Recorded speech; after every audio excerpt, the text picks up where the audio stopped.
మహబూబ్ నగర్ జిల్లా రాజోలిలో దాయాదుల మధ్య ఘర్షణ జరిగింది. కోర్టు కేసులో ఉన్న భూమి విషయంలో గొడవ జరిగింది. నరేష్, అరుణ దంపతుల్ని దాయాదులు చితకబాదారు. గాయపడ్డ వాళ్ళని వెంటనే స్థానికులు హాస్పిటల్కి తరలించారు. అయితే ఈ ఘటన చాలా ఆలస్యంగా వెలుగులోకి వచ్చింది.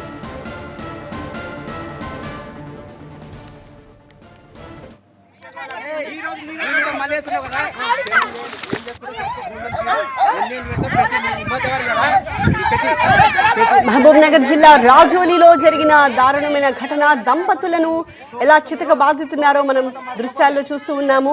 దాయాదుల మధ్య ఘర్షణలో భాగంగా భార్య భర్తల మీద అటాక్ జరిగింది. కోర్టు కేసులో ఉన్న ఒక భూమి విషయంలో ఈ గొడవ జరిగింది. నరేష్, అరుణ దంపతుల్ని దాయాదులు చితకబాదారు. వాళ్ళు తీవ్రంగా గాయపడ్డారు. స్థానికులు వెంటనే ఆ ఇద్దరిని ఆసుపత్రికి చికిత్స కోసం పంపించారు. అయితే ఈ దాడి ఘటన ఆలస్యంగా వెలుగులోకి వచ్చింది.